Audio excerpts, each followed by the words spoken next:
আজকে সঙ্গীত তো যাবো দিদিটার বাড়ি, রেডি ফেডি হয়ে গেছি, কিন্তু এরই মাঝে সুমন এসে জ্বালাতে শুরু করেছে, কারণ ওকে নিয়ে আবার কালীঘাট যেতে হবে। কালকে গেলাম হলো না, আবার আজকে যেতে হবে, কারণ ও একটা নর্মদেশ্বর কিনেছে, তার একটা গৌরীপট লাগবে। আমার লাগবে অবশ্যই জানি।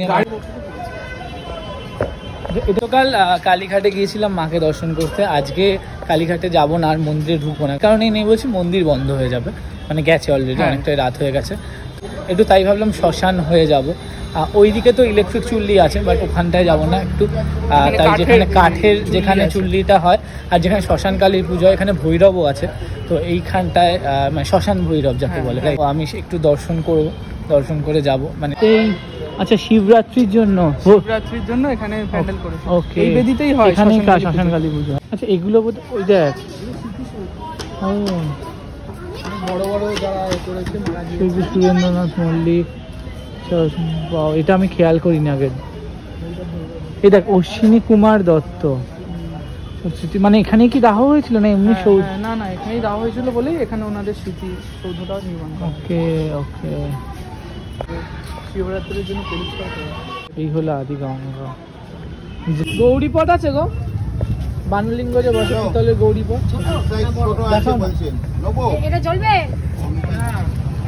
ও চলে এসছি কালীঘাট, আর গৌরীপটের খোঁজে শ্মশানে দেখলেই, বাট আজকে মন্দির যাবো না যেটা বললাম, এখান থেকে দেখি যদি পেয়ে যাই তো ভালো, আদারওয়াইজ আবার ঘুরতে হবে। বলে না মানে মা যদি ডাকে ঘাট ধরে যেতে বাধ্য। এসে দেখি মন্দির খোলা, অ্যান্ড মন্দিরের গেট খোলা, এখনো বন্ধ হয়নি, তো তাই একবার পুজো দেবো না, বাট মাকে দর্শন করবো, কারণ মায়ের কাছে এসে এই মন্দিরটা দেখলাম, মায়ের কাছে এসে দর্শন করবো না তা তো হয় না। তো ঠিক মা কানটি ধরে আবার নিয়ে আসলো, আজকে কালকে এসছি আবার আজকে এসছি, তিনি চাইলে সব সম্ভব। যেহেতু একদম লাস্ট সময়, তো ওর জন্য মন্দির একদমই ফাঁকা ছিল, খুব ভালো দর্শন হলো। এইটা দেখানো হয়নি, এটা হলো বলির ঘর, এখানে এভরিডে মায়ের বলি হয়, হাড়ি কাঠ আছে, দেখো এখানে নিত্য মায়ের বলি হয়। মন্দির থেকে বেরিয়ে যেই কাজের জন্য এসেছি সেটা আবার খোঁজ করা শুরু হচ্ছে, মানে গৌরীপট প্রপার ঠিকঠাক পাওয়া যাচ্ছে না। এইটা নেওয়া হলো, এই নর্মদেশ্বরটা এইখানে বসানোর জন্য। দে টাকা দে রে, বড় লোক মানুষ, দে। তোকে টাকা দিতে ভয় লাগছে, আমি দোকানদার মানে কাকুটাকে দে দে দে দে দে, যা যা যা যা, হয়ে গেছে। এ নাও রাখো। আমি তো পেমেন্টটা করলাম, রিটার্নটা যেটা হবে সেটা কিন্তু ও শিবের টাকা বাকি আছে না, কোনো টাকা বাকি নেই। কি চিটিং বা, এই শিব আমি দেবো না, হয়ে গেল বাস। চ টাকাটা নিচ্ছি, টাকাটা বার কর। হ্যাঁ পকেট থেকে আমি মানলাম 250 টাকা নিয়েছি, এরকম চিটিং। সামান্য একটা মিষ্টি তাও খাওয়াতে পারবো। আরে এটা অনেক দামি মিষ্টি, এত টাকা খাওয়া 250 টাকার মিষ্টি খাবো এখন আমি। দাদা আমাকে দাও না, এইটা এক পিসই দেবে, তুই খাবি না?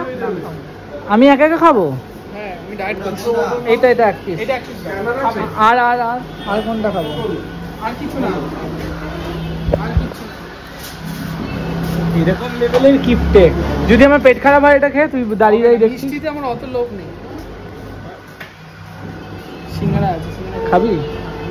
খাবি? 26 টাকা বার করা গেল ওর পকেট থেকে, ঠিক আছে, এমন কঞ্জুস, পয়সা বের করতে চায় না সবসময়। দেখো ফাইনালি 26 টাকা বের করা গেল, ফালতু কথা বলিস না। তো 10 টাকার একটা, এটা 16 টাকার খাইয়েছে, বেশি না। কি খেয়েছিস কেন রে? তো এর বেশি খাওয়ায়নি, মানে কাজ শেষ, এখন তাড়াতাড়ি বাড়ি যাবো। আর তুই বল তুই কোথায় যাবি? হ্যাঁ এক্স্যাক্টলি, আমার দিদির বিয়ে আছে, ওর জন্য টাকাটাও তোর কাছে থাকতে চায় না, এর জন্যই আমি আসলাম দিদির বিয়ে ছেড়ে, ভাবো। আর এই বন্ধুই কিনা বাস দেয়, ঠিক আছে। তোর একটা জিনিস নিতে এসেছিস, আমার কিচ্ছু নিতে আসেনি, আমার কিচ্ছু কিনিনি ভাই, সেটা পাস না, ফালতু কথা বলিস। আমি খোঁজ করতে এসেছিলাম, খোঁজ করলেই যে কিনতাম তা না। টাইকার দোকানদারদের খাটাস, দোকানদার যারা যারা দেখছো ভিডিও এই মুহূর্তে চিনে রাখো, মাল কিনলে তবেই বার করবে, তার আগে একদম আমি কিনতাম ডেফিনেটলি, যদি ভালো পেতাম কিনতাম, কারণ যেই জিনিসটা কিনবো সেটা সারা জীবনের সম্পদ, ঠিক আছে। এটা কিনে দিস না রে ভাই, সরি। বা ওই ঘন্টাগুলো দেখিনি, তো এই এমন জায়গায় ঘন্টা লেগেছে, কেউ তো বাজাতে পারবে। হ্যাঁ মানে আমার মনে একমাত্র ঝড় দেবতা আসলে বাজাতে পারে। এটা করতে পারে, এখানে আরতি সিস্টেম করতে পারে।